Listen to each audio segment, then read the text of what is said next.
आप सभी को जय मसीह की। सर्वप्रथम मैं अपने परमेश्वर का धन्यवाद करना चाहूँगा जिसने यह अवसर फिर से एक बार मेरे जीवन में दिया कि परमेश्वर की जीवित कलाम को लेकर आपके समक्ष मैं खड़े होने पाऊँ। और उसके पश्चात अपने वरिष्ठ पासवान डॉक्टर मैथ्यू थॉमस का मैं धन्यवाद करना चाहूँगा जिन्होंने ये मौका मुझे दिया कि प्रभु के वचन से आज मैं सेवकाई करने पाऊँ। और सचमुच परमेश्वर क्या ही धन्य अनुग्रहकारी परमेश्वर है जो हमेशा हमें ऐसे मौके देता है कि हम उसके वचन से सुनने पाएँ, उसके वचन की शिक्षा, उसके वचन के प्रचार को हम सुन सकें। तो सचमुच हम बहुत ही आशीषित लोग हैं, इसलिए नहीं कि हमारे पास खाने के लिए भोजन है या पहनने के लिए वस्त्र है या यात्रा करने के लिए वाहन है, परंतु उससे भी बढ़कर हम आशीषित इसलिए हैं कि हमारे पास उसका वचन है। हालेलुया। उसका जीवित वचन प्रयोग जो हमारे भुखमरी के समय हमें पोषण देता है। जब हमारे पास कुछ भी नहीं होता, जब उसका वचन हमारे पास आता है, वह हमें ढाढ़स, हमें हिम्मत और हमें बल देता है।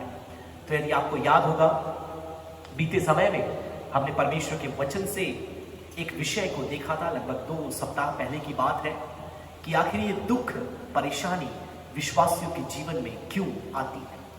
क्योंकि मुझे ही लगता कि इससे बेहतर विषय जो ये समस्या इस देश और दुनिया में चल रही है, इससे बेहतर कोई विषय हम प्रचार कर सकें या पढ़ पाए वचन में। तो यह जो विषय मैंने कहा कि एक जो दुख महामारी देश और दुनिया में फैली हुई है, ये विश्वासियों के जीवन में क्यों आती है। तो द फैक्ट ऑफ सफरिंग, दुख या सताव का तथ्य हमने पिछले संदेश में सुना। और आज उससे एक कदम आगे बढ़ के, जब दुख तो आनी है, परेशानी तो आनी है, विश्वासियों को इसके मध्य क्या करना चाहिए, या फिर और function in the midst of suffering. दुख, सताव, वेदना, परेशानी, महामारी के बीच में विश्वासियों को क्या करना चाहिए या दुख में हमारा क्या कार्य होना चाहिए, आज का विषय यही होगा।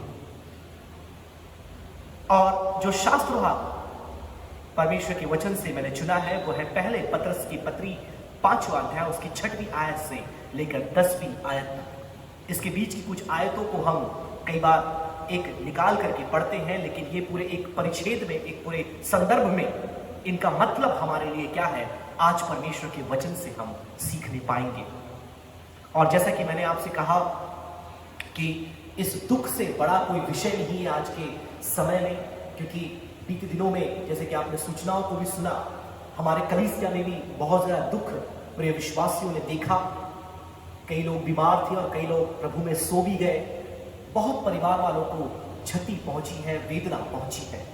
तो इस परिवेश में एक हिम्मत, एक ढाढ़स और एक हियाव देने के लिए, आपका बल बढ़ाने के लिए परमेश्वर के वचन से इन बातों को देना चाहूंगा कि आखिर आपको इस दुख की बेला में क्या करना चाहिए। एक विश्वासी होने के नाते हमें इस बड़ी आपदा जो हमारे देश में, हमारी दुनिया में, हमारी कलीसिया में, हमारे परिवार में आई है, हमें इसके मध्य क्या करना चाहिए। अब जैसे दुख का मतलब क्या होता है, पिछले संदेश को यदि आपने नहीं सुना है, मैं आपसे विनती करूंगा कि आप जाकर उसे जरूर से सुनिएगा। यदि आप किसी कारणवश उसे मिस कर दिए हैं, आप कहीं व्यस्त थे, आपको मिल नहीं पाया लिंक, आप चैनल में जाकर के हमारे जरूर उस संदेश को सुनिएगा, ताकि यह संदेश आपके लिए और भी स्पष्ट हो जाए। तो बिना समय गवाए प्रियो, हम परमेश्वर के कलाम में जाएंगे और उस शास्त्र भाग को जो मैंने आपको बताया, पहले पतरस की पत्री 5:6 से 10, यदि आप देख पा रहे हैं तो स्क्रीन पे मैंने वो स्क्रिप्चर डाला है। और शायद स्क्रीन से आप पढ़ ना पाए तो घर में अपने बाइबल को आप खोल सकते हैं, क्योंकि वर्ड्स का जो फॉन्ट है बहुत छोटा है, तो आप अपने घरों में अपने बाइबल को खोल सकते हैं। मैं यहाँ आपके सामने पढ़ना चाहूंगा।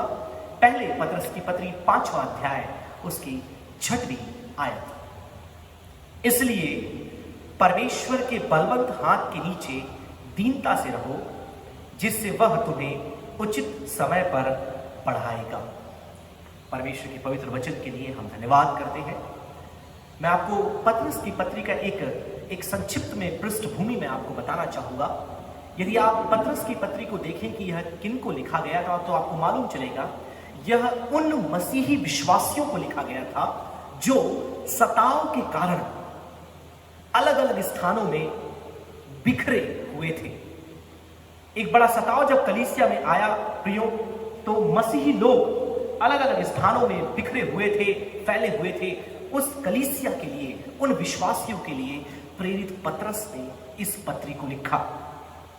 यदि आप परमेश्वर के वचन में खासतौर पे इस पत्री को यदि आप पूरा पढ़ेंगे, तो बहुत से प्रभु के लोग अन्य अन्य पृष्ठभूमि से कलीसिया में जुड़ रहे थे, और इन सारी बातों के कारण जो अन्य समाज के लोग थे या अन्य जो विरोधी थे मसीह के, वह सताव के रूप में दुख इन विश्वासियों के जीवन में लाते थे, इन्हें सताते थे। और जिसके परिणाम स्वरूप ये होता था कि ये जो मसीही विश्वासी हैं, वे यहां वहां भटकते, तितर बितर यहां वहां फिरते थे, और एक तलाश में, शांति के, आराम के, विश्राम के, वह तलाश में रहते थे। उन विश्वासियों को ध्यान में रखते हुए प्रेरित पतरस अपनी इस पत्री को लिखता है, ताकि उस दुख के घड़ी में वह उन्हें ढांढस दे पाए, उस दुख की घड़ी में वह उन्हें हिम्मत देने पाए।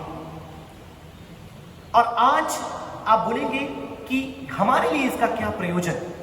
तो मेरे प्रियो, आज हम भी उसी स्थिति से होकर जा रहे हैं जिससे यह कलीसिया, जहां जिनको पतरस पत्री लिखता है, वो होकर गई। बुरी परिस्थितियों से जिससे वो होकर गए, आज हम होकर जा रहे हैं। वैसे ही दुख, बीमारी, तकलीफ, सताव, आर्थिक परेशानियां, बीमारियां जिनसे वो होकर गए, आज की कलीसिया 21st सेंचुरी की उन्हीं सब परेशानियों से होकर जा रही है। इसीलिए यह जो भाग है, शास्त्र भाग या पूरी प्रेरित पत्री जो पतरस की है, वो हमारे लिए समय संगत है और महत्वपूर्ण है। तो प्रियो, सबसे पहला जो कार्य है इस दुख के समय, या the function that a believer has to do और work is to become humble in suffering. दुख की बेला में विश्वासियों को नम्र होने की आवश्यकता है। अब आप कई बार इस आयत को, क्योंकि ये बहुत ही प्रसिद्ध और प्रचलित एक आयत है, कई बार इसे वचन से कोट किया जाता है, बोला जाता है कि परमेश्वर के हाथों में अपने आप को नम्र करो, क्योंकि याकूब की पत्री वही बात लिखा है कि वह तुम्हें उचित समय में ऊपर उठाएगा, that he will lift you up in the due time. लेकिन अगर आप संदर्भ में इस आयत को पढ़ें, तो इसका अर्थ उससे बहुत ज्यादा है, क्योंकि इसके बाद जो लिखा है आपको वो भी ध्यान से पढ़ना है। 6वीं आयत हमने पढ़ी, 7वीं आयत में लिखा है, और अपनी सारी चिंता उसी पर डाल दो, क्योंकि उसको तुम्हारा ध्यान है। तो मेरे प्रियो, यहां पर नम्र होने का उद्देश्य कुछ और नहीं, वरन परमेश्वर के सामने अपनी चिंताओं को उसके सुपुर्द समर्पित कर देना। क्योंकि जब हमारे जीवन में प्रियो दुख आता है, तो सबसे पहले हम चिंतित हो जाते हैं, हम निराश हो जाते हैं। लेकिन वचन में क्या लिखा है? First you humble yourself under the mighty hand of God, और फिर आगे लिखा है casting all your care upon him. अपनी सारी चिंता हम उसके ऊपर डाल दें। तो नम्र होने का मतलब बहुत बार हम ये समझते हैं कि अपने आप को दीन, अपने आप को हलीम, अपने आप को नम्र करना। और हमारे पासवान बोलते हैं कि सिर झुका करके कई लोग चलने लगते हैं। नम्र होने का मतलब मुंडी नीचे करके, कमर पीठ झुका करके, और उन्हें लगता है कि ये है नम्रता। लेकिन वचन के अनुसार वो नम्रता नहीं है प्रिय। वचन के अनुसार नम्रता क्या है? जब आप अपने आप को निश्चिंत कर देते हैं। अगली स्लाइड में जब हम जाएंगे आपको समझ में आएगा मैं आपको क्या बताना चाह रहा हूं प्रियो। आखिर प्रेरित पौलुस ने क्यों कहा कि अपने आप को हम परमेश्वर के अधीन नम्र करें? क्योंकि जो नम्रता और चिंता है वो एक दूसरे के विरोधी हैं। ये दोनों आपस में एक दूसरे के विपरीत दिशा में जाते हैं। इसे समझने के लिए मैंने एक छोटा सा समीकरण यहां पर बनाया है। यदि आप इसे समझ जाते हैं प्रियो, आप वास्तविकता नम्रता क्या है और कैसे आप बन सकते हैं आपको मालूम चल जाएगा। ध्यान से देखिए, यहां पर दुख, सफरिंग जब एक विश्वासी के जीवन में आता है, और यदि वो विश्वासी नम्र नहीं है, वह घमंड से, अभिमान से भरा हुआ है, तो क्या होगा?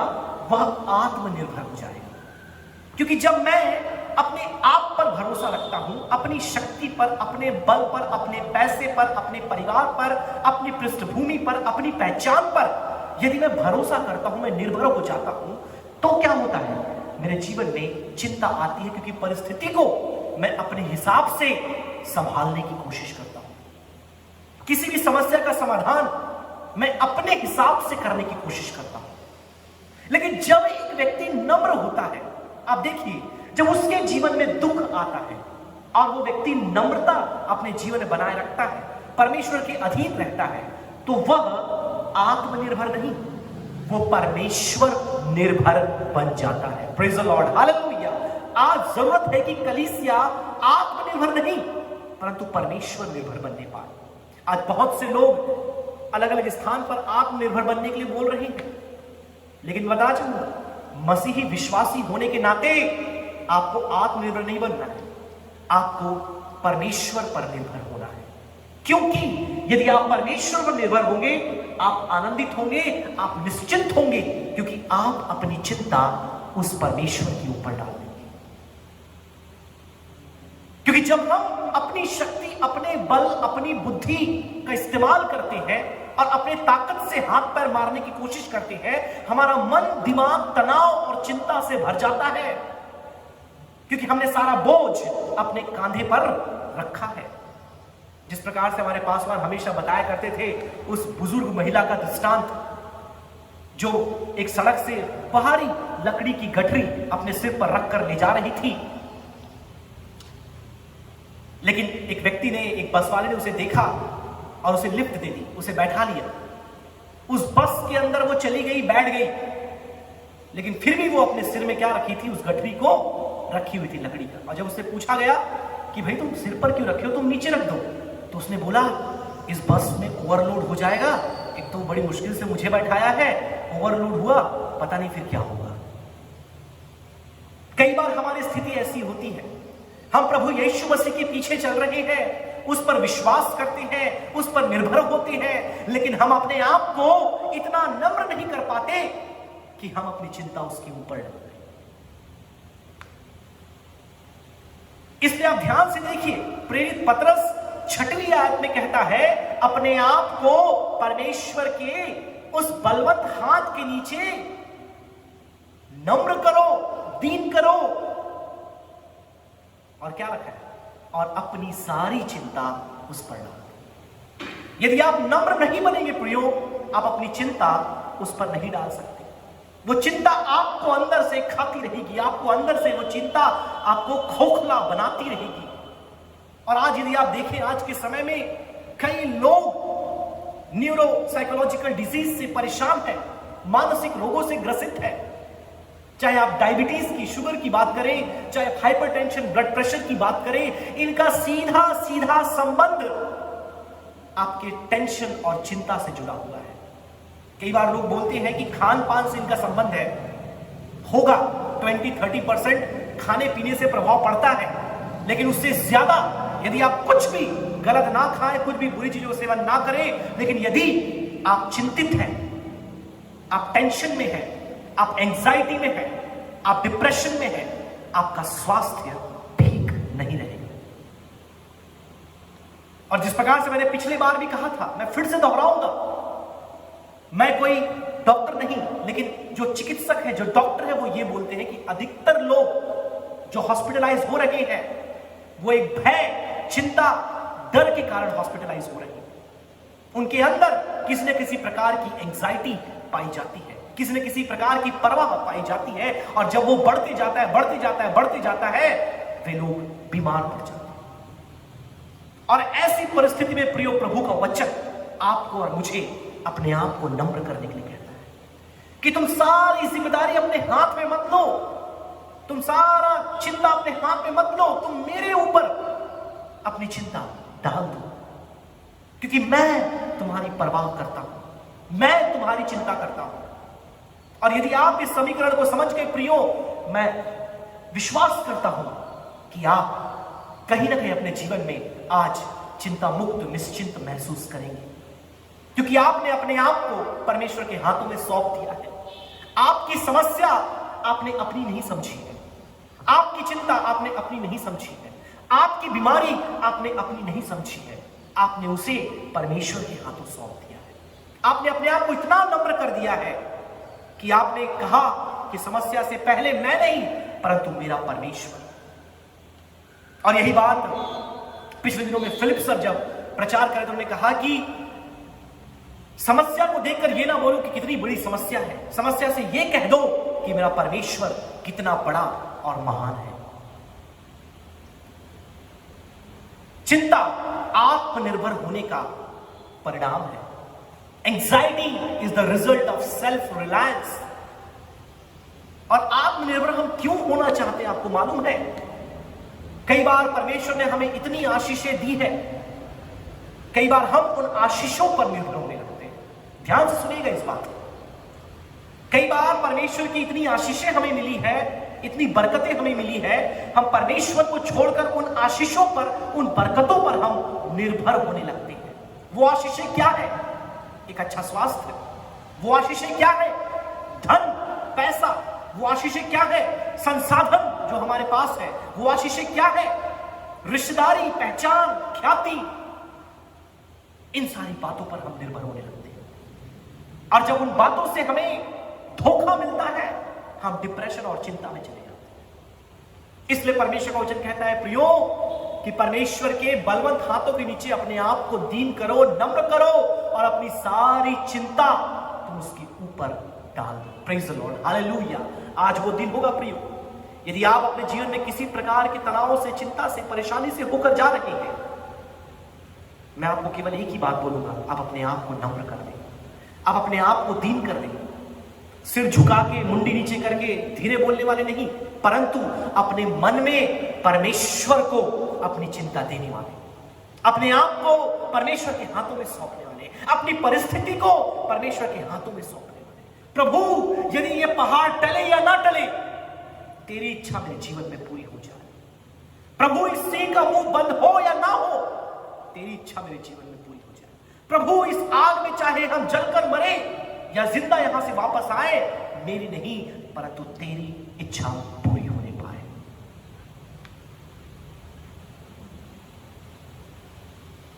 एफ.बी. मेयर एक बहुत बड़े परमेश्वर के वचन के वो धर्म विज्ञानी है, साथ में लेखक है।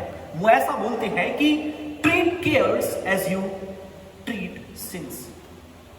तुम जैसा पाप के साथ बर्ताव करते हो, चिंता के साथ भी ऐसा ही बर्ताव करो, क्योंकि चिंता करना भी परमेश्वर की आज्ञा का उल्लंघन है। मुझे पता नहीं आप में से कितने लोग इस बात को जानते होंगे। हमें पता है चोरी नहीं करना, झूठ नहीं बोलना, व्यभिचार नहीं करना, ये सारी बातें पाप है। लेकिन परमेश्वर के वचन को यदि आप पढ़ेंगे, 15 से ज्यादा बार परमेश्वर के वचन में कहा गया है कि चिंता मत करना। Don't be anxious. यदि आप मत्ती की इंजील पढ़ेंगे, प्रभु यीशु मसीह 6वें अध्याय में कई बार कहा है, 3 से भी ज्यादा बार, कि तुम चिंता मत करो। और जब हम चिंता करते हैं, जब हम परवाह करते हैं, जब हम अपने बीपी और शुगर को ऊपर बढ़ाते हैं, उस समय हम क्या कर रहे होते हैं? हम परमेश्वर की आज्ञा तोड़ रहे होते हैं, हम परमेश्वर की आज्ञा का उल्लंघन कर रहे हैं। इसलिए एफ.बी. मेयर ने कहा, जैसे तुम पाप को देखकर बचते हो, डरते हो, अपने आप को रोकते हो, बिल्कुल वैसे ही तुम चिंता से बचा करो, अपने आप को रोका करो। और ये कब होगा प्रियो? जब हम अपने आप को परमेश्वर के हाथों में दीन बनाएंगे, नम्र बनाएंगे। और दीन नम्र बनाने का मतलब यह है, प्रभु मैं इस समस्या का समाधान कर सकता हूं, मेरे पास ताकत है, लेकिन मैं इसे तेरे हाथों में सौंपता हूं। प्रभु इस बात को मैं संभाल सकता हूं, लेकिन उसके लिए मुझे बहुत टेंशन लेना पड़ेगा, इसलिए मैं इसे तेरे हाथों में सौंपता हूं। जिससे ना केवल आपकी स्वास्थ्य पर अच्छा प्रभाव पड़ेगा, आपका हेल्थ अच्छा हो जाएगा, लेकिन आप सचमुच परमेश्वर के सामने नम्र बन पाएंगे। आज जब समस्या हमारे जीवन में आती है, हम परमेश्वर के पास जाने के पहले अपने सारी पुरजोर कोशिश हम लगा देते हैं, अपने सारे हथकंडे हम अपना लेते हैं उस समस्या का समाधान करने के लिए। और अंत जब थक जाते हैं, तब फिर पास्टर को फोन करते हैं, तब फिर कलीसिया में हम आते हैं, तब हम प्रेयर रिक्वेस्ट देते हैं, पहले नहीं देते हैं। लेकिन प्रभु का वचन क्या कहता है प्रियो? सबसे पहले इस दुख की घड़ी में तुम अपने आप को नम्र करो, अपनी सारी चिंता परमेश्वर पर डाल दो। हालेलुया। और जब आप आगे बढ़ेंगे प्रियो, जब आप परमेश्वर के बलवंत हाथों के नीचे नम्र होते हैं तो आप अपने जीवन का नियंत्रण प्रभु को दे देते हैं। यही तो प्रॉब्लम है। अदन की वाटिका में यही तो हुआ। आदम और हवा ने पाप क्यों किया? क्योंकि वो अपने जीवन का नियंत्रण परमेश्वर के हाथों में नहीं देना चाहते थे। आप चाहे विश्वास करें या ना करें, क्योंकि परमेश्वर के अधीन होना, नम्र होने का मतलब अपने जिंदगी की हर एक यस और नो, हां और ना परमेश्वर की ओर से लेना। बहुत से लोग अपने आप को विश्वासी तो कहते हैं, बहुत से लोग प्रार्थना तो करते हैं, बहुत से लोग बाइबल तो पढ़ते हैं, बहुत से लोग कलीसिया तो आते हैं, वे दान और दशमांश सब देते हैं, लेकिन वे अपने आप को परमेश्वर के अधीन नहीं करते, वे अपने आप को परमेश्वर के नियंत्रण में नहीं देते, क्योंकि वे अपने आप को नम्र नहीं कर पाते। इसलिए आज नम्रता की एक नई परिभाषा मैं आपके सामने रख रहा हूं। मेरी आशा है कि आप उसे समझ पाए, क्योंकि हर एक आयत को आप उसके संदर्भ में समझने की कोशिश किए। एक आयत को एक परिच्छेद से निकाल करके आप समझने का प्रयास न करें। और यही गलती आज बहुत से प्रचारकों से, संदेशवाहकों से होता है कि वह एक आयत संदर्भ से निकाल करके प्रचार करने की कोशिश करते हैं, समझने की कोशिश करते हैं, और वहां पर मिसअंडरस्टैंडिंग क्रिएट होती है। इसलिए हर एक आयत को समझना है तो उसके पहले की आयत और उसके बाद की आयत, या वो पूरा शास्त्र भाग, वो पूरा अध्याय समझना बहुत जरूरी है। तो प्रियो, सबसे पहले आइए इस दुख की घड़ी में, इस पैंडेमिक के सिचुएशन में हम अपने आप को नम्र करें। Let us become humble in the scenery of this suffering. और फिर आगे हम बढ़ेंगे प्रियो। वह अपने समय में आएगा, इसका मतलब आपको इस दुख के समय से बिना विरोध किए हुए गुजरना है। याद रखिए उस आयत में क्या लिखा है। उस आयत के दूसरे भाग में लिखा है, 6वें आयत के, जिससे वह तुम्हें उचित समय में बढ़ाएगा। अंग्रेजी में आप जाएंगे तो लिखा है, in the time of his visitation he will respond to you, he will lift you up. ये मूल भाषा में लिखा है, in the time of his visitation. उसके आगमन, उसके आमद के समय में जब वो तुमसे मिलने आएगा, वो तुमको बढ़ाएगा। इसका मतलब क्या है? जब तक परमेश्वर आपके जीवन में हस्तक्षेप ना करे, आपको उस दुख की घड़ी से होकर के जाना। जब तक परमेश्वर का समय ना आ जाए, आपको उस दुख की बेला से होकर के जाना। जब तक परमेश्वर अपना हाथ ना बढ़ाए, आपको शांतिपूर्वक, बिना विरोध किए, जो भी परिस्थिति जिसमें परमेश्वर ने आपको रखा है, आपको उसमें से पार होकर के जाना है। क्योंकि बहुत बार यह देखा गया है कि लोग परमेश्वर का विरोध करने लगते हैं, परमेश्वर के खिलाफ बोलने लगते हैं, परमेश्वर पर संदेह करने लगते हैं, लेकिन वचन में यह लिखा है कि वो अपने समय में आपको बढ़ाएगा, आपके या मेरे समय पे नहीं। बहुत बार हम अपने समय पे परमेश्वर को बोलते हैं कि तू मुझे बढ़ा, लेकिन वचन में क्या लिखा है? तुम अपने आप को उसके बलवंत हाथों के तले दीन कर दो और वह अपने समय में तुम्हें बढ़ाएगा। इन the time of his visitation. समय बहुत ही रफ्तार से आगे बढ़ रहा है। 2 पॉइंट और है, हम आगे बढ़ेंगे प्रियो। एक स्लाइड हम स्किप कर रहे हैं। नाउ सेकंड पॉइंट, पहली बात में हमने देखा कि सफरिंग, इस दुख की घड़ी में विश्वासियों को क्या करना चाहिए, उनका फंक्शन क्या होना चाहिए, is about becoming humble. Second point, beware of Satan. शैतान से तुम क्या हो जाओ, सतर्क हो जाओ, सचेत हो जाओ। मैं बहुत ही कम शैतान के बारे में संदेश देता हूं, लेकिन इस परिच्छेद में उसका नाम आया है तो मैं अपने आप को उसके बारे में बताने से रोक नहीं पाया, क्योंकि मसीह जगत में 2 प्रकार के लोग पाए जाते हैं। ध्यान से सुनिएगा, 2 प्रकार के लोग कौन हैं? एक तो वे हैं जो शैतान को कूलर, फ्रिज, बेड, दरवाजे के पीछे देखते हैं, कभी अपने सीने पे बैठे हुए देखते हैं, कभी खाट के नीचे देखते हैं, कभी बाथरूम में देखते हैं, कभी शैतान को कहां कहां ऊपर लॉफ्ट में देखते हैं, कई बार शैतान को आईने में देखते हैं। ऐसे कुछ मसीह होते हैं। और कुछ मसीही ऐसे होते हैं जो उसको पूर्णतः इग्नोर करते हैं, अनदेखा करते हैं, उसके अस्तित्व पर विश्वास नहीं करते। ये दोनों ही लोग बहुत ही खतरनाक है। ये दोनों ही प्रकार के लोग हमें नहीं बनना है। आपको हर एक झाड़ी में, हर एक दरवाजे में, आईने में, कूलर के पीछे आपको शैतान को नहीं देखना है, और ना ही आपको उसकी उपस्थिति का अनदेखा करना है। बहुत बार हमको लगता है कि शैतान हमारे सामने जैसे भूतिया फिल्मों में होता है ना, कि एकदम लाल आंखें, 2 सिंग, लंबी जीभ, और ऐसा आकर के हमको डराएगा। शैतान ऐसे नहीं आता, क्योंकि शैतान ऐसे आएगा तो हमको तो मालूम चल जाएगा शैतान है। शैतान को भी पता है मुझे कैसे अटैक करना है कि सामने वाले को पता मत चले कि मैं उनके जीवन में काम कर रहा हूं। हेलो, चोर यदि बता के आएगा कि मैं चोरी करने आ रहा हूं, तो क्या आप उसको घुसने दोगे? इसी प्रकार से शैतान को पता है कि मुझे किस रूप में, किस तरीके से इनके पास आना है, इनके जीवन में आक्रमण करना है। पहला पत्रस 5:8 पढ़ लें। उसी आयत में 6वीं आयत हमने पढ़ी, 7वीं आयत हमने पढ़ी, अब 8वीं आयत हम पढ़ेंगे। सचेत हो और जागते रहो, क्योंकि तुम्हारा विरोधी शैतान गरजने वाले सिंह की नाई इस खोज में रहता है कि किसको फाड़ खाए। पहली बात, हमें नम्र बनना है। नम्रता का मतलब अपनी चिंता, अपनी आत्मनिर्भरता हम परमेश्वर के ऊपर डाल दें, परमेश्वर पर निर्भर हो जाए, अपने घमंड, अपने अभिमान को हम एक तरफ कर दें। दूसरी बात, हमें सचेत होना है, सतर्क होना है। किससे? शैतान से और उसकी चालों से। क्यों?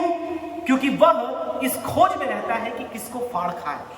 यदि आपने वाइल्ड लाइफ देखा है, जंगल का जीवन यदि आप जानते हैं, जो सिंह होता है वो जंगल का राजा होता है, और जब वो शिकार करता है, यदि आपने देखा होगा, वो मान लो सैकड़ों हिरण एक रास्ते से होकर के जा रहे हैं, बाघ या शेर या सिंह घात लगा के वहां बैठा हो, झाड़ी के पीछे, पत्थर के पीछे या घास के पीछे वो बैठा रहता है, और वो ताक लगा के इस इंतजार में रहता है कि मैं किसको अपना शिकार बनाऊं। वो ऐसा किसी को भी जाके नहीं पकड़ता, वो ताक लगा के देख रहा होता है और देखता है कि सबसे कमजोर कौन है, जो बड़ी आसानी से, सरलता से मेरा शिकार वो बन जाए। वो कमजोर, थका हुआ, जख्मी, या किसी प्रकार से वो अपने आप में उतना तंदुरुस्ती नहीं पाया हुआ, कौन है वो जानवर, कौन है वो हिरण, या कौन है वो जंतु, वो जानवर जिसे मैं अपना शिकार बनाऊं। और जब आप दुख की घड़ी में होते हैं प्रियो, परमेश्वर के दास प्रेरित पौलुस ने और प्रेरित पत्रस ने बड़ी आत्मा की भरपूरी से इन पत्रियों को लिखा है, और यदि उन्होंने इस बात को यहां लिखा है तो इसके पीछे मेरे प्रियो बहुत ही गहरा अर्थ है कि जब आप दुख, परेशानी और बीमारी की अवस्था में होते हैं, आप कमजोर होते हैं। ध्यान से सुनिएगा, जब आप बीमारी, दुर्बलता, कमजोरी की अवस्था में होते हैं, आप कमजोर होते हैं। जब आप किसी प्रकार से परेशानी में होते हैं, चुनौती के मध्य होते हैं, आप कमजोर होते हैं, और ऐसे समय में आप शैतान के बड़े ही सरल शिकार बन सकते हैं। In the midst of suffering you become an easy prey to Satan. बहुत ही सरल शिकार आप बन जाते हैं, क्योंकि आप जख्मी होते हैं, और इस परिस्थिति में शैतान आपके पास आता है। ध्यान से सुनिए, मैंने आपको बताया शैतान किसी फिल्मों के समान ऐसा रूप भूत वाला लेके नहीं आता। वो हमारी मनगढ़ंत कल्पनाएं होती कई बार जो हमें डराती है, लेकिन अधिकतर समय शैतान कैसे आपके पास आता है, ये 4 बातें आप याद रखें। वो आपके जीवन में मेरे प्रियो यदि आता है तो कैसे आता है? परमेश्वर की प्रतिज्ञाओं के खिलाफ संदेह को लेकर आता है। He comes to you with the doubts about God's promises. यदि परमेश्वर ने आपसे कहा कि मैं तुम्हारा चंगा करने वाला परमेश्वर हूं, शैतान आपके दिमाग में संदेह लेके आएगा, क्या सचमुच परमेश्वर चंगा करने वाला है? ध्यान से सुनिए, मैं आपको बता रहा हूं शैतान आप पर कैसे आक्रमण करता है। यदि परमेश्वर ने आपसे कहा कि मैं तेरे संग हूं, मैं तेरे साथ हूं, तुम्हारा मन व्याकुल ना हो। शैतान आकर आपको बोलेगा परमेश्वर कहां है? तेरी इस दुख की घड़ी में तेरा छुड़ाने वाला, तेरा उद्धारकर्ता कहां है? यदि परमेश्वर का वचन यह कहता है कि मैं तेरे पापों को क्षमा करता हूं, मैं तेरे रोगों को चंगा करता हूं, यदि तू आज अपने पापों को अंगीकार करे तो मैं क्षमा देने में विश्वास योग्य हूं। शैतान आकर बोलता है तूने तो इतने पाप किए, तुझे कौन क्षमा देगा? परमेश्वर की प्रतिज्ञाओं के खिलाफ हमारे मनों में शैतान संदेह उत्पन्न करता है। और यह कब होता है? जब हम कमजोर, बीमार, लाचार और कमजोरी की अवस्था में होते हैं। दूसरी बात, अतीत के पापों के विषय में आपके मन में दोष लेकर आता है। जब आप प्रभु के पास आते हैं, प्रार्थना करते हैं, आराधना करते हैं, कलीसिया की बातों में बढ़ते हैं, शैतान आपके पास आकर आपको बोलता है अरे तू तो इतना बड़ा पापी था, तूने अतीत में ऐसा किया, तूने वैसा किया, तू ऐसा आदमी था। तुझे प्रभु ध्यान नहीं देता। आपकी अतीत की बातों में वो आपको लेकर जाता है, आपके कानों में आकर आपके मनोबल को वो कमजोर करता है। तीसरी बात, टेम्पटेशन टू कर्स गॉड, परमेश्वर को श्राप देने की अभिलाषा आपके अंदर लाता है। तू इतने दुख में है, इतने परेशानी में है, इतने मसीही लोग मर रहे हैं, इतनी बीमारी फैली हुई है, अपने परमेश्वर को श्राप दे और मर जा। आपको याद आ रहा होगा पुराने नियम में किसी ने ऐसा ही अपने पति से कहा था। उसकी खुद की पत्नी जब अय्यूब बीमारी की अवस्था में, महामारी की अवस्था में, रोग की अवस्था में, मृत्यु की शैया पर पड़ा हुआ था, उसके अपने ने आकर कहा कि परमेश्वर को श्राप दे, कोस और मर, क्योंकि वह तुझे नहीं बचाने वाला। और कई बार जब हम इस प्रकार से परेशानी, तकलीफ, बीमारी, तंगी में होते हैं, तब शैतान आकर के हमारे कानों में इन बातों को बोलता है कि परमेश्वर को श्राप दे और कोस, क्योंकि वह तो तुझे बचाने वाला नहीं है। चौथी और अंतिम बात, वर्ल्डली थॉट्स, सांसारिक विचार लेकर के शैतान आपके पास आता है। आपको लग रहा होगा इस पैंडेमिक के दौर में, ये बिंदु विशेष तौर पर मैं जवानों के लिए संबोधित करना चाहूंगा, क्योंकि कई बार जवान ये सोचते हैं कि हमारे लिए संदेश नहीं होता। आप ध्यान से सुनिए, बहुत से जवान जब अपने अपने घरों में हैं और अधिकतर जवान के पास कोई काम नहीं है, अधिकतर स्कूल जाने वाले बच्चे के पास कोई काम नहीं, कोई होमवर्क नहीं है, वो ज्यादा समय अपना स्क्रीन में, कंप्यूटर में, लैपटॉप में बिता रहे हैं, उनके पास कोई असाइनमेंट नहीं है। सांसारिक विचार, वर्ल्डली थॉट्स शैतान लेकर के हमारे जवानों के अंदर आता है। आप विश्वास नहीं करेंगे, जब से लॉकडाउन शुरू हुआ, मैंने बहुत पहले अपने संदेश में इस बात को कहा था, मैं फिर से दोहराऊंगा, अश्लील साहित्य, पोर्नोग्राफी, बुरी चीजों को देखना, बुरी चीजों को पढ़ना, इसमें बहुत ही ज्यादा इजाफा हुआ है। यदि भारत में हम देखें तो, ये मैं नहीं बोल रहा, ये एनालिटिक्स बताते हैं, ये डेटा बताता है कि कितना ज्यादा हमारे भारत में जवान गलत चीजों को देख रहे हैं, गलत चीजों को पढ़ रहे हैं। और ये शैतान इस दुख की अवस्था में उनके जीवन में कार्य कर रहा है, बड़े ही गुप्त रीति से। माता पिता को भी कई बार पता नहीं कि हमारा बच्चा मोबाइल फोन में क्या कर रहा है, सांसारिकता में कैसे वो बढ़ रहा है, फेसबुक, व्हाट्सएप, इंस्टाग्राम, किन किन लोगों को वो फॉलो कर रहा है, किन किन की पिक्चर्स को वो लाइक कर रहा है, उसके अंदर क्या क्या भावनाएं चल रही है। शैतान ऐसे आक्रमण करता है। इस प्रकार से शैतान एक विश्वासी के जीवन में दुख के समय कार्य करता है। याद रखिए, मैं रिपीट करूंगा, वो परमेश्वर की प्रतिज्ञाओं के खिलाफ आपके अंदर संदेह उत्पन्न करता है। वो आपके अतीत में किए हुए पापों के संबंध में आपके अंदर में दोष उत्पन्न करता है, आपके विश्वास, आपके भरोसे को वो तोड़ता है। तीसरी बात, वो आपके अंदर परीक्षा, अभिलाषा लेकर आता है कि तुम परमेश्वर को श्राप दो, क्योंकि वो तुम्हें बचा नहीं रहा। तुम प्रार्थना कर रहे हो, बीमारी दूर नहीं हो रही, तुम प्रार्थना कर रहे हो, मसीही लोग मर रहे हैं, तुम प्रार्थना कर रहे हो और महामारी तुम्हारे घरों में घुस रही है। श्राप दे परमेश्वर को और छोड़ इसकी उपासना।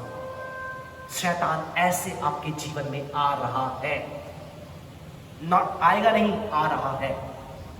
इसलिए प्रेरित पतरस कहता है सतर्क हो जाओ, क्योंकि शैतान एक सिंह के समान अपने आक्रमण को करने के लिए विश्वासी जो कमजोर है उन्हें ढूंढ रहा है। क्या आप आज कमजोर हैं? आपके सामने यह प्रश्न आता है। अपने बच्चों के जीवन को जरा देखिए आप, वो क्या कर रहे हैं। 3-4 घंटे आज फिल्मों को वो देख सकते हैं, लेकिन 1.5 घंटे का संडे का आराधना वो नहीं देख सकते। बहुत दुख होता है। 3-3, 4-4 घंटे की मूवी देख सकते हैं, लेकिन 1.5 घंटे की आराधना आज हमारे जवान अटेंड नहीं कर पा रहे। मैं किसी का नाम नहीं लेना चाहूंगा, लेकिन खबर हम तक भी पहुंचती है। ये ऐसा क्यों हो रहा है? ये किससे प्रभावित हो रही है? कौन इनके मनों को कंट्रोल कर रहा है? कौन इनके विचारों को कंट्रोल कर रहा है? ये कोई और नहीं परंतु प्रिय पतरस हमें बताते हैं यह शैतान है। और हमें लगता है कि शैतान भूत के समान हमारे सामने आएगा, तभी शैतान आया बोलेंगे हम। आंखें बड़ी बड़ी और सिंग निकाल के जब हमारे सामने प्रकट होगा तब बोलेंगे हाँ अब शैतान काम कर रहा है। नो नो नो, शैतान चतुर चालाक है, धूर्त है। वो मूर्ख नहीं, धूर्त है।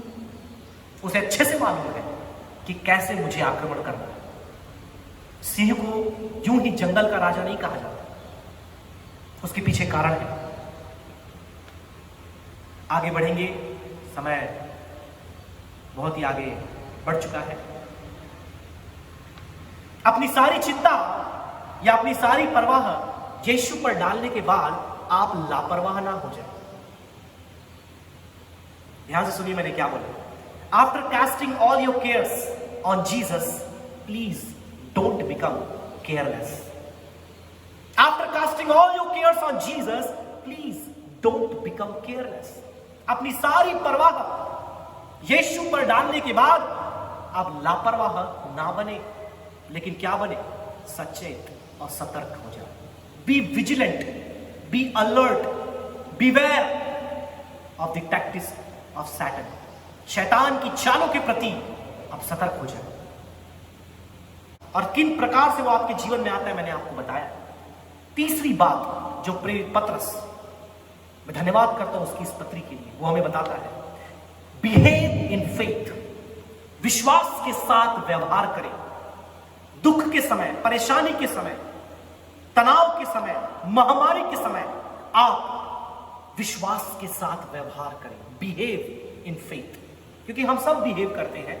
हर किसी का बिहेव करने का एक तरीका होता है, जिसे सामान्यतः हम आचरण कहते हैं, व्यवहार कहते हैं, एटीट्यूड कहते हैं। Right, it's my attitude. आजकल तो बहुत ज्यादा इस वर्ड का इस्तेमाल जवानों के बीच में। अरे उसके तो बहुत एटीट्यूड है रे बाबा, बहुत एटीट्यूड है उसके पास, वो किसी को भाव नहीं देता, किसी को भाव नहीं देती। मैं उस एटीट्यूड की बात नहीं कर रहा हूं जो आजकल के जवान जिसके बारे में बात करते हैं। मैं बात कर रहा हूं कि विश्वास के साथ व्यवहार करने के बारे में। Behaving with faith. आइए हम 9वीं आयत को पढ़ेंगे, उसी की 6वीं, 7वीं, 8वीं आयत हमने पढ़ लिया। Will study the 9th one. विश्वास में दृढ़ हो जाओ, विश्वास में दृढ़ होकर और यह जानकर उसका सामना करो कि तुम्हारे भाई जो संसार में है ऐसे ही दुख भोगते हैं। Who resist steadfast in faith, knowing that the same difficulties or afflictions are accomplished in your brethren that are in the world. अगली बात प्रियो, हम विश्वास में मजबूत हो जाएं, विश्वास के द्वारा हम कार्य करें, विश्वास के द्वारा हम आगे बढ़ें, विश्वास के द्वारा हम व्यवहार करें। अब बहुत से लोगों को लगता है कि विश्वास का मतलब क्या है। जब मैं विश्वास की बातें कर रहा हूं, लोगों को लग रहा होगा कि तमिलनाडु जाने वाली ट्रेन में हम चढ़ जाएं और बोले प्रभु मैं विश्वास करता हूं कि ये ट्रेन दिल्ली लेकर जाए मुझे। आप चाहे 21 दिन का उपवास प्रार्थना भी करोगे ना, वो ट्रेन दिल्ली नहीं जाएगी। कई बार लोगों लगता है विश्वास करने का मतलब यह कि असंभव बातों को हम करने के बारे में सोचें, लेकिन परमेश्वर के वचन में जब विश्वास की बात लिखी है तो विश्वास किस पर? परमेश्वर के वचन के सत्यों पर। ध्यान से सुनिए मैं क्या बोलना चाह रहा हूं।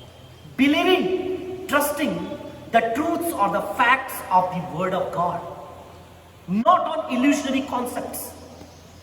उसे अंधविश्वास कहा जाता है, उसे विश्वास नहीं कहा जाता जो परमेश्वर के वचन पर आधारित नहीं है। आज बहुत से लोग इस प्रकार के विश्वास को कर रहे हैं, इवन मसीह लोग, और अंत में उन्हें धोखा खाना पड़ता है। लेकिन धन्यवाद परमेश्वर के वचन का कि परमेश्वर के वचन में मुख्यतः 3 ऐसे तथ्य पाए जाते हैं जिसपे आपको विश्वास करना है, आपको विश्वास में दृढ़ होना है, and you have to behave in faith. सबसे पहली बात, आपको किस तथ्य पर विश्वास करना है? Satan is defeated. शैतान पराजित है, वो हारा हुआ है। कई बार इस शैतान को देखकर हम डरते हैं, हम चिंता करते हैं, हम भयभीत होने लगते हैं। लेकिन प्रियो, मैं आपको एक बात बता दूं, शैतान हारा हुआ है, वो पराजित है। आज भले ही वो अपने दुम को हिला रहा हो, लेकिन उसका धड़ उसके सिर से अलग कर दिया गया है। आज से 2000 वर्ष पूर्व प्रभु यीशु मसीह, जो जीवित परमेश्वर का एकलौता पुत्र था, मानव जाति के पापों को अपने ऊपर लेकर क्रूस पर चढ़ गया और उसने मृत्यु को प्राप्त कर लिया ताकि आप और मैं अनंत जीवन पाए।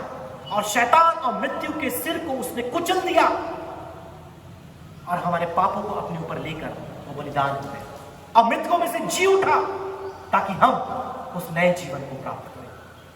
तो सबसे पहली बात जिस पर आपको विश्वास करना है वो ये है कि सैटन इज डिफीटेड। शैतान पराजित है, वो हारा हुआ है। दूसरी बात, suffering a temporary part of your life. ये जो दुख है, ये जो परेशानी है, ये जो महामारी आपके जीवन में है, वह एक अस्थायी अंग है आपके जीवन का।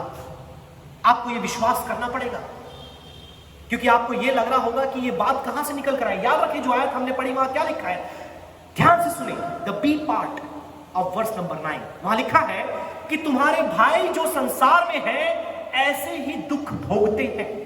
इसका मतलब क्या है?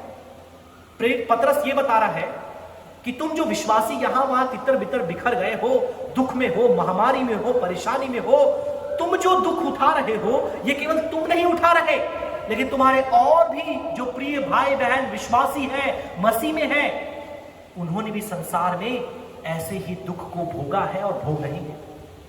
इसका मतलब जिस दुख से आज आप होकर जा रहे हैं, जिस गरीबी से आज आप होकर जा रहे हैं, जिस परेशानी से आज आप होकर जा रहे हैं, जिस शारीरिक दुख से आप होकर जा रहे हैं और जिस वेदना से अपनों को खोने के आप होकर जा रहे हैं, याद रखिए यह एक अस्थायी दुख है जो आपके जीवन का अंग है। इससे मुझे होकर जाना है, इससे आपको होकर जाना है, इससे हर एक मसीह को होकर के जाना है। No believer is immune to the problems of this world.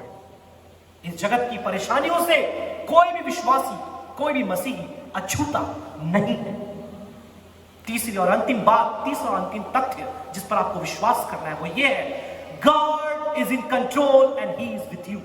परमेश्वर अब भी, चाहे स्थिति कितनी भी बद से बदतर हो जाए, परमेश्वर आज भी नियंत्रण में है, और ना केवल नियंत्रण में है परंतु वो आपके साथ है प्रियो। हालेलुया। यदि आपको याद होगा पिछले संदेश में बताया था, द पार्टनरशिप इन सफरिंग, आपके दुख में आपका साझेदार कौन है?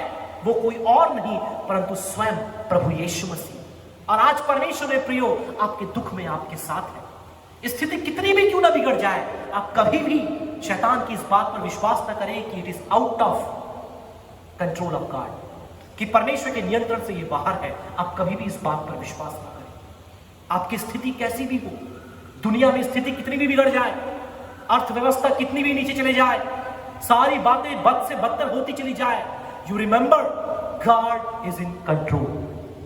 परमेश्वर आज भी नियंत्रण में है and the Lord will have his final से। अंतिम की बात केवल परमेश्वर ही कहेगा। इन 3 सत्यों पर आप विश्वास करें प्रियो। बिहेव इन फेथ, विश्वास के द्वारा कार्य करने का मतलब यही है कि आप इन 3 बातों पर हर एक समय विश्वास करें, जानते रहें, मनन करते रहें कि कुछ भी मेरे जीवन में क्यों ना हो, I know that Satan is defeated. शैतान पराजित है और वो मुझ पर जय नहीं पा सकता। मैंने उस पर जय पाई है, अपने बल से नहीं, घमंड के द्वारा नहीं, नम्रता के द्वारा। यीशु का विजय मेरा विजय है। प्रभु यीशु मसीह का जय मेरा जय है। आप ये अंगीकार करें प्रियो। साथ में याद रखें, ये दुख मेरे जीवन का अंग है, मुझे इसमें से होकर के जाना है, इससे बच के नहीं निकलना है। Remember, there is no detour. दुख मुसीबत से बचने के लिए कोई शॉर्टकट नहीं। अब यहां से आप होशंगाबाद के लिए जाएंगे तो रास्ते के बीच में एक बहुत बड़ा ओवरब्रिज बन रहा है। तो उस ओवरब्रिज के कारण क्या होता है, हमें साइड से होकर के जाना पड़ता है, हम बीच से जा नहीं सकते, हमारी गाड़ी को साइड से लेना पड़ता है। लेकिन मैं आपको एक बात बताऊं, मसीह जीवन में कोई साइड रोड नहीं है, कोई शॉर्टकट नहीं है, कोई यू टर्न नहीं है। मसीह जीवन में आपको जो भी बात आपके सामने आई है, आपको उसमें से होकर के जाना है। Praise the Lord. इसलिए आप प्रार्थना ये ना करें प्रभु इस दुख बीमारी को मेरे जीवन से हटा दे, बल्कि आपकी प्रार्थना ये हो जाए, प्रभु मुझे इतना बल दे, प्रभु मुझे इतना अनुग्रह दे। जिस प्रकार से पिछले सप्ताह हमने पास्टर जोस से सुना कि परमेश्वर का अनुग्रह हमारी सहायता करता है इस दुख से होकर के जाने के लिए। आज बहुत से सेवक मसीह में सो गए, हमारे कलीसिया के बहुत से विश्वासी मसीह में सो गए। और अभी आज दोपहर में एक पासवान से मैं बात कर रहा था, उन्होंने बताया कि वो डिप्रेशन में चले गए थे क्योंकि उनकी कलीसिया में पिछले 20 दिन के अंदर 15 विश्वासियों की मृत्यु हुई और बहुत दुख की अवस्था में वो थे, निराशा में थे। मैंने कुछ मिनट उनसे बातें की और यही एक बड़े दुख और वेदना, एंजाइटी, चिंता आज हमारी कलीसियाओं में देखा जा रहा है। लेकिन प्रभु का वचन ये नहीं, ऐसा ना सोचे प्रियो कि इन सारी बातों के बीच में शांत है। प्रभु का वचन हमसे कुछ बता रहा है। हम क्या करें? हम इस दुख की घड़ी में, इस चिंता की अवस्था में वी मस्ट बिकम हम्बल, हम नम्र हो जाएं।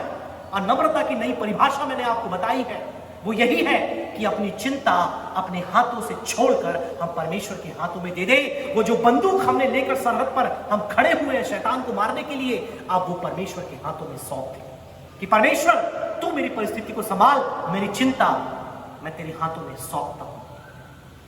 और फिर बिवेयर ऑफ सैटन, शैतान से आप सचेत हो जाएं। अपनी परवाह परमेश्वर के हाथों में देकर लापरवाह ना बने, परंतु आप परमेश्वर के हाथों में अपनी परवाह देते हुए आप अपने आप में भी सतर्क हो जाएं। क्योंकि चिंता के बाद जो दूसरी समस्या आपके सामने है वो शत्रु का आक्रमण है। मैंने बताया कि इन 4 तरीकों से वो आपके पास आता है। और फिर अंततः जो लास्ट पॉइंट है प्रेरित पतरस का, बिहेव इन फेथ, विश्वास के द्वारा व्यवहार करें। और विश्वास किन बातों पर? किसी ऐसी बातों पर नहीं जो काल्पनिक या मन घड़न है या जो जीवन में आप अपने अचीव करना चाहते हैं, लेकिन विश्वास परमेश्वर के सत्यों पर। किस सत्यों पर?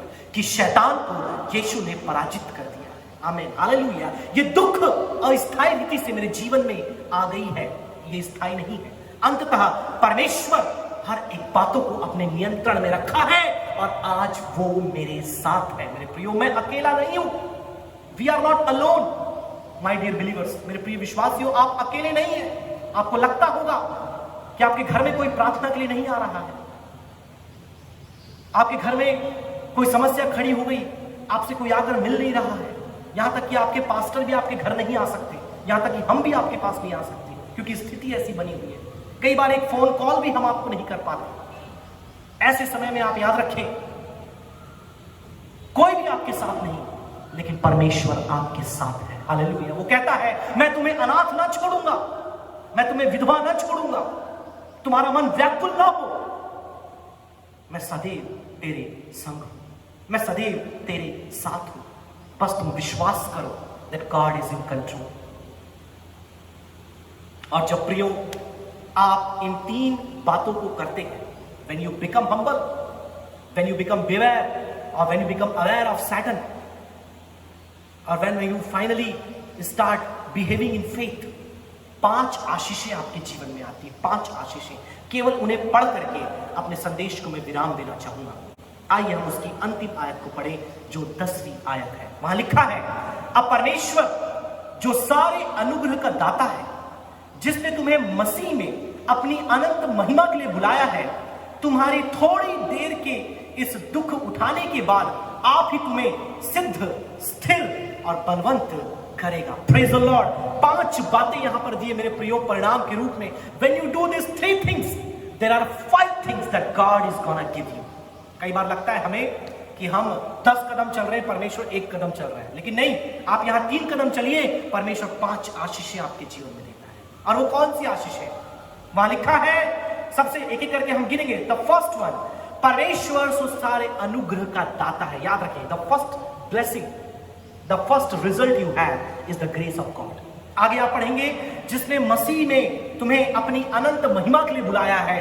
अनंत महिमा, नॉट जस्ट ग्रेस, ना केवल अनुग्रह, बट इटर्नल ग्लोरी। फिर आप आगे बढ़ेंगे, लिखा है उसके बाद तुम्हें सिद्ध और स्थिर और बलवंत करेगा। आमीन, हालेलुया। वो आपको ग्रेस देगा, अपने अनुग्रह से आपको भरेगा, वो आपको इटर्नल ग्लोरी देगा, एक अनंत महिमा आपको देगा, वो आपको सिद्ध बनाएगा। He will make you perfect. वो आपको एस्टैब्लिश करेगा, आपको वो स्थिर बनाएगा, और अंततः जो सबसे महत्वपूर्ण है आज के समय में, वो आपको स्ट्रेंथ देगा, वो आपको बल देगा। हालेलुया। आज बहुत से लोग कमजोरी की अवस्था में पड़े। आज प्रभु का वचन, मैं विश्वास करता हूं, हम में से कुछ लोगों को बल देने वाला है, कुछ लोगों के घुटनों को मजबूत करने वाला है, कुछ लोगों की स्पाइन को स्ट्रेट करने वाला है, कुछ लोगों की चिंताओं को आज परमेश्वर दूर करने वाला है। मैं देखना चाहूंगा कितने लोग विश्वास करते हैं। मैं चाहूंगा, चाहे आप अपने घर में ही क्यों ना बैठे हो, अपने अपने मनों में हाथ रखें और बोले, प्रभु मुझे तेरे अनुग्रह की आवश्यकता है, प्रभु मुझे तेरे महिमा की आवश्यकता है, प्रभु मुझे सिद्धता की आवश्यकता है, प्रभु मुझे स्थिरता की आवश्यकता है, और सबसे बड़ी बात, प्रभु मुझे बल की आवश्यकता है। यदि आप इन 5 आशीषों को चाहते हैं, और ये कोई भौतिक या शारीरिक आशीष नहीं है जिसके बारे में बहुत से सेवक, आज आप बिलीव नहीं करेंगे, इस दुख के समय में भी आज बहुत से लोग ऐसे ऐसे प्रचार कर रहे हैं कि सुन करके बहुत दुख होता है, कई बार देख करके, क्योंकि इस समय की जरूरत को वो समझ नहीं पा रहे हैं। लेकिन प्रभु का वचन मेरे प्रियो हमें बताता है, अगर ये 5 आशीष जो आत्मिक आशीष है, यदि आपको चाहिए, आज लोग भौतिक आशीष के पीछे भाग रहे हैं, सफल होने के पीछे भाग रहे हैं, पैसा कमाने के पीछे भाग रहे हैं, संपन्नता के पीछे भाग रहे हैं, लेकिन ये आत्मिक आशीषें जो परमेश्वर का दास हमें बताता है, यदि हमें चाहिए, तो we need to become humble, we need to become aware of Satan, we need to behave in faith. आइए अपने सिर को झुकाएं, परमेश्वर के अधीन हम अपने आप को करें। आप जहां कहीं भी हैं, मैं चाहूंगा अपने सिर को झुकाएं और प्रार्थना करें। यदि आपको परमेश्वर से अनुग्रह की आवश्यकता है, यदि आपको नया बल प्राप्त करना है, यदि आपको अपने जीवन में स्थिर बनना है, मैं चाहूंगा अपने सिर को झुकाएं और परमेश्वर के वचन के अधीन कर दें। इसमें से एक भी शब्द मेरे नहीं है, हर एक बात जो आपने सुना वो परमेश्वर के वचन से, पवित्र शास्त्र से निकल करके आया है। मैं चाहूंगा, यदि आपके जीवन में आप इस महामारी को देखकर निराश हो गए हैं, इस बड़े दुख की बेला को देखकर आप मायूसी में चले गए हैं, मैं आपके लिए प्रार्थना करना चाहूंगा। आप अपने दिलों में हाथ रखें और विश्वास करें कि शैतान पराजित हो चुका है। विश्वास करें कि जिस दुख से मैं होकर जा रहा हूं, यह अस्थायी दुख कुछ समय के लिए मेरे जीवन में है, और परमेश्वर आज भी नियंत्रण में है और वह मेरे साथ है। हमारे अनुग्रहकारी स्वर्गीय पिता परमेश्वर, हम धन्यवाद करते हैं प्रभु आज के तेरे उत्तम वचन के लिए, जो तूने अपने पवित्र आत्मा के द्वारा हम में से हर एक के दिलों में पहुंचाया। हम धन्यवाद करते प्रभु इस रविवार की आराधना के लिए। बीते पूरे सप्ताह तूने हमें संभाला पिता, कई प्रकार के शोक भरे, दुख भरे खबरों के बीच में तूने हम सभी को और जो प्रियजन जुड़े हैं उन्हें संभाल कर रखा। हम तेरा धन्यवाद करते हैं। आज की आराधना में प्रभु एक सुंदर आराधना स्तुति गान तूने हमें दिया, हम धन्यवाद करते हैं। एक सुंदर भजन तूने हमें दिया, हम धन्यवाद करते हैं। और अपने वचन के, अपने आत्मा के द्वारा तूने बातें किया, हम धन्यवाद करते हैं। प्रभु हम चाहते हैं कि इस दुख की घड़ी में तू हमें नम्र बना। हम अपनी शक्ति, अपने बल, अपनी सामर्थ से कुछ नहीं कर सकते और कुछ करना भी नहीं चाहते। हम अपने आप को नम्र करते हैं और अपनी सारी चिंता तुझ पर डाल देते हैं प्रभु, क्योंकि तुझे हमारा ध्यान है और चिंता करना तेरी आज्ञा का उल्लंघन है प्रभु। इसलिए हम वो गलती, वो पाप नहीं करना चाहते। हम अपनी चिंता तुझ पर डाल देते हैं। तो हमारे स्वास्थ्य को बना प्रभु। हम शैतान से अपने आप को सतर्क करना चाहते हैं प्रभु। तेरे पवित्र आत्मा की भरपूरी दे, बुद्धि दे, ज्ञान दे, ताकि शैतान के असल चाल को हम पहचान सके, शैतान की असली उन रणनीतियों को हम पहचान सके और अपने आप को हम उससे बचाने पाए। जब वह तेरी प्रतिज्ञा के खिलाफ हमारे जीवन में आकर हमें नकारात्मक बातें बोलता है, श्रापित करने के लिए वो हमें परीक्षा में डालता है, जब सांसारिक विचार हमारे मन में लेकर के वो आता है, जब हमारे अतीत के पापों को वो हमें स्मरण दिलाता है, प्रभु दया कर कि हम शैतान से सचेत हो जाए, सतर्क हो जाए, हम लापरवाह न बने प्रभु, तेरे वचन को हम मान ले पाए। अंततः तीसरी बात प्रभु सहायता कर कि हम विश्वास के साथ व्यवहार करने पाए, that we may behave in faith, और विश्वास करें कि शैतान पराजित है, विश्वास करें प्रभु कि दुख कुछ समय के लिए है, विश्वास करें पिता कि आज भी तू नियंत्रण है। देश और दुनिया में युद्ध का माहौल फैला हुआ है, लोग कह रहे हैं कि तीसरा विश्व युद्ध शुरू हो चुका है, लेकिन हम जानते हैं पिता परिस्थिति बद से बदतर हो जाए, लेकिन तू आज भी नियंत्रण में है। एवरीथिंग इज इन कंट्रोल, और you will stand at the end and have your final से। अंत में तू खड़ा होगा और तू अपनी आवाज के द्वारा सबको शांत करेगा पिता परमेश्वर। पर ये विश्वास है जितने लोग आज जुड़े हैं पिता, हर एक को तेरे हाथों में सौंप दे, अपनी आशीष अपनी शांति सबको भर दे पिता। जितने लोग बीमार हैं यीशु के नाम से चंगाई पाने पाए, तेरी प्रतिज्ञा है प्रभु कि तू हमें चंगा करने वाला है। जितने लोग चिंता में हैं, तनाव में हैं, मधुमेह की बीमारी से, रक्तचाप के बढ़ने से चिंतित है, उन सब के बीमारियों को दूर कर दे पिता, उनकी चिंताओं को दूर कर दे, उनकी निराशाओं को दूर कर दे, उनकी तकलीफों को पिता परमेश्वर सहन करने की शक्ति उन्हें दे दे पिता। जितने लोगों ने आज की आराधना में सहायता की पिता, हर एक को आशीष दे। पास्टर जोस को आशीष देना पिता जिन्होंने आराधना में सहायता की, उनके परिवार को आशीष देना पिता, उनकी सेवकाई को और भी बढ़ाना। धन्यवाद करते पिता परमेश्वर की तेरी आशीष को आज की सुबह हमने चखा, होने पाए कि पूरे सप्ताह तेरी सुरक्षा, तेरी सहायता, तेरे वचन की सामर्थ्य हमारे दिलों में गूंजन करने पाए, शैतान इस वचन के बीज को चुराने ना पाए पिता परमेश्वर। हम अपने आप को तेरे अधीन करते हैं, सारा आदर मान जलाल तुझे देते हुए, प्रार्थना सुना धन्यवाद करते हुए उद्धार करता मसीह यीशु के नाम से मांगते हैं पिता, आमीन। अब परमेश्वर पिता का प्रेम, प्रभु यीशु मसीह का अनुग्रह, पवित्र आत्मा की संगत और सहभागिता हम सभी के साथ, खासतौर पे जो इस लाइव सर्विस में जुड़े हैं उनके साथ प्रभु यीशु मसीह के दोबारा आगमन तक होती रहे। सब मिलकर बोले आमीन। प्रभु आप सबको बहुत ऐसे आशीष देने पाए। प्रेज़